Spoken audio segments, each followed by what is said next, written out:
Big Z Reviews. Well, seeing as it's almost Christmas, I can see some presents behind me. I figured I'd review at least one Christmas movie, a new one. And A Castle for Christmas is one of the better yearly Christmas movies you see on Netflix or other things, and I actually enjoyed it a lot for what it was. Sophie Brown, the Duke of Dunbar. Here, the key to my castle. Before we get started, there are conditions. 90-day escrow till Christmas. You'll move in now. Are you moving out? No. What? So this was directed by Mary Lambert, and it stars Brooke Shields and Carrie Ewells, mainly. Ewells? I always forget how to pronounce his name. But this is like Brooke Shields. She is a writer, like a famous writer, writes romance movies, or romance books. But she, like in the previous year, she had broken up with her long-term, like, love of her life husband. And because of that, she, in her newest book, she kind of killed off the romantic lead, and like all of her fans are rebelling against her. So she decides to get out of town for a while and goes to Scotland, in an area where like her dad lived. Like her dad had her grandfather would have been a groundskeeper for this castle in Scotland, and so she goes there, and it's kind of like, it follows all the romantic tropes.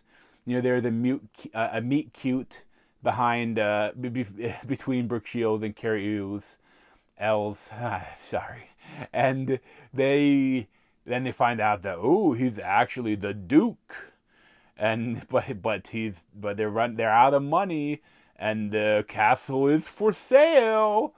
And she has money. Wonder what she's gonna do. And of course, they have like there's actually a lot of chemistry between Carrie and Brooke. And I really like at first that they kind of hate each other a little bit, because she's buying his family's home, but he needs her to buy it. But he has a plan that, like, if he makes it miserable for her, she'll leave but lose her deposit, and that'll like give enough money to stay there and keep everything going. But it's honestly like one of the better of the yearly Christmas movies I've seen recently. Like, it's kind of really charming, and like there's the village there, and an inn where there's like a whole like an inn circle of these people, these women, and this one guy, a widow.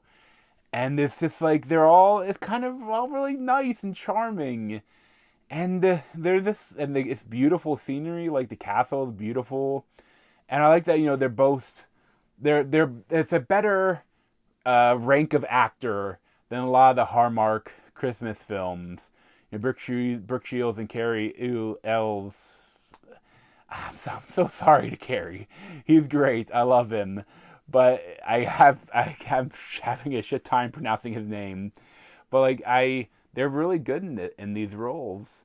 And the only weird thing is that I think they cut out a large portion of this film, because it was so confusing. Because there's some drama towards the end, but it feels like they set up some other type of drama, but it never occurs. It's so weird. Randomly, these other outsiders come into the inn, and they're while they're knitting and stuff, and there's a whole scene looking at them, and they're they got the honeymoon suite we can give you, the only one open, and they feel they look like they're important, like there's something's gonna happen with the plot, and they never appear again in the film. It's I feel like there's something missing. I kept waiting for the other shoe to drop. There's gonna be more drama. Maybe there are some other rich people that wanted to buy a house from them, or some shenanigans that occur with them, and it didn't. I wonder if they had some part of it, but then they cut it because Netflix didn't like it, or the focus groups didn't like it, or something. It feels so weird. It feels like there's a missing act in this film. like there's still some drama of like between the stuff that happens toward the end, the climax. There's like some drama there, but it feels like there's some part missing there. But there's, of course, this is right. This is rife for a sequel material. Like you so easily do a sequel. Like there's a lot of stuff they set up, but they didn't fully finish. I kept thinking like there'd be something more, and I think maybe they're saving it for a sequel, or maybe I don't know. But definitely, I wouldn't be surprised if there is a Home for Christmas 2 next Christmas. But still, for what it is, I thoroughly enjoyed it.